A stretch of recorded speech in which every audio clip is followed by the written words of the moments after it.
Madam room ভাড়া কত? সামনে লেখা আছে, দেখে নিন। ঠিক আছে। আরে ম্যাম, এত দামি রুম? এমন কি আছে এখানে যে এত দামি রুম? এটা কি এমন দামি রুম? এটা তো সাধারণ একটা ভাড়া, তাই না? তাছাড়া আমাদের রুমে তো অনেক কিছু আছে, এটা সামান্যই ভাড়া। না না ম্যাডাম, এখানে তো কিছু না কিছু একটা আছেই, না হলে তো এইরকম দামি রুম আমাদের এই এরিয়ার মধ্যেই নেই। কোনো ব্যাপার না, আপনার যদি মনে হয় যে আমাদের হোটেলের রুমের ভাড়াটা একটু বেশি, তাহলে আপনি আশেপাশে আরো অন্যান্য হোটেল আছে, ওখানে গিয়ে দেখতে পারেন। যদি ওখানে দাম কম হয় তাহলে ওইসব রুমে উঠে যান। ম্যাডাম, আমাদেরকে দেখতে হবে না, আমি খুব ভালো করেই জানি এর থেকে অর্ধেক টাকায় আমি খুব ভালো লাক্সারিয়াস রুম পাবো। চলো বেবি। কোত্থেকে যে সব ফালতু লোকজন আসে না, 500 টাকার রুমও তার কাছে মনে হচ্ছে অনেক দামি রুম। চত্ব সব সময় নষ্ট। ম্যাডাম, একটা রুম লাগবে। দেওয়া যাবে। ম্যাডাম ভাড়া কত? সামনে লেখা আছে, দেখে নিন। চলো বেবি, আরে চলো। স্যার, কি হলো স্যার? চলে যাচ্ছেন কেন? রুম যখন নিবেনই না তাহলে কেন আসেন? আশ্চর্য ঘটনা, কি সব লোকজন চলে আসতেছে, এসে খালি চলে যাচ্ছে, রুম নিচ্ছে না। ব্যাপারটা কি কিছুই তো বুঝতে পারতেছি না। ম্যাম, কি ব্যাপার, আপনারা আবার আসছেন? কেন, অন্য জায়গায় রুম পাননি নাকি অন্য জায়গায় এখানকার থেকে দাম বেশি এজন্য এখানে চলে আসছেন? না না, আসলে ওইখানে সবগুলো রুম বুক ছিল, সেই জন্যই এখানে আবার ফেরত আসতে হয়েছে। কোনো ব্যাপার না, এক কাজ করুন, দিন আমাদের রুমটা দিন।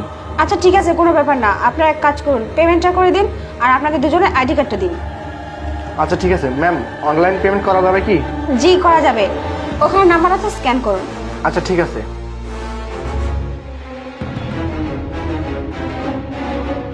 ম্যাম দেখুন, হয়ে গেছে। জি চেক করতেছি। কি ব্যাপার স্যার, আপনি 5000 টাকা কেন পেমেন্ট করছেন? আমাদের রুম ভাড়া তো শুধুমাত্র 500 টাকা, তাছাড়া এত দামি রুম তো আমাদের এখানে নেই। এত টাকা কেন পেমেন্ট করছেন আপনি? আরে ম্যাম, বেশি কোথায় দিলাম, যতটুকু লেখা আছে তত টাকাই তো দিলাম। না না স্যার, আপনি ভুল করতেছেন, ওখানে তো শুধুমাত্র 500 টাকা লেখা আছে। কি বলতেছেন, 500 টাকা লেখা আছে? জি 500 টাকা। না না ম্যাম, এখানে 5000 টাকাই লেখা আছে। কি বলতেছেন আপনি, 5000 টাকা লেখা মানে?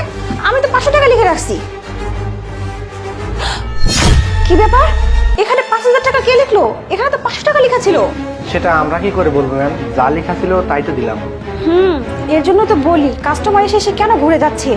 এই কাজটা কি করলো, কিভাবে বা হলো? আপনারা তো ঠিকই বলছেন, এখানে তো 5000 টাকাই লেখা আছে। সমস্যা নেই, আমি সিসিটিভি চেক করে দেখতেছি যে আসলে কাজটা কে করলো।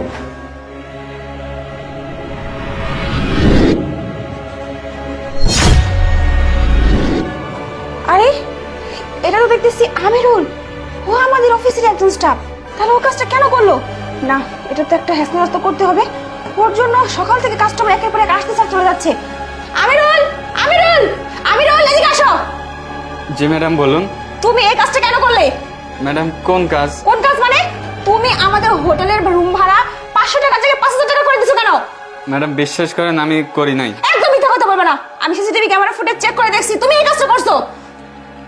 কেন করছো বলো? ম্যাডাম আসলে হয়েছে কি, আমাদের পাশে আরেকটা হোটেল রুম হয়েছে, তাই ওখানকার ম্যানেজার আমাকে বলছে যে তুমি এই কাজটা করবে, তাহলে তোমাকে কিছু টাকা দেব, এই জন্য আমি এই কাজটা করছি ম্যাডাম। তুমি সামান্য কিছু টাকার লোভে তুমি আমাদের হোটেলে এত বড় ক্ষতি করলে? ছি, তুমি না এখানকার স্টাফ, তুমি এখানকার স্টাফ হয়ে এই কাজটা কি করে করতে পারলে? আমাদের এখানকার মালিক কত বিশ্বস্ততার সঙ্গে আমাদের এখানে রেখেছে, কত ভরসা করে আমাদেরকে, আর তুমি সেই ভরসা মান রাখতে পারলে না? ছি ছি ছি।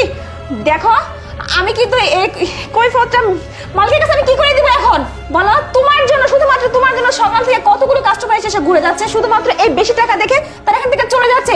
একটা কাস্টমার এখানে রুম ভাড়া নিচ্ছে না। ম্যাডাম ভুল হয়ে গেছে। একদম কোনো সাফাই করার চেষ্টা করবে না, আমি তোমাকে আর এই অফিসে রাখতে পারবো না। তুমি এখন এর মধ্যে এখান থেকে বের হয়ে যাও। ম্যাডাম নেক্সট টাইম আর হবে না। কোনো নেক্সট টাইম না, আমাকে এখানকার মালিক আমার উপর দায়িত্ব দিয়ে রাখছে, আমি কোনো ভুল ত্রুটি কোনো কিছু আমি সহ্য করবো না। চলে যাও, না হলে এর জন্য আমাকে জবাবদিহি করতে হবে। বের হও। কত সব ফালতু। সরি স্যার, সরি ম্যাম, আসলে আমাদের কর্মচারীর জন্য আপনাদের এতটা হেনস্থা হতে হলো।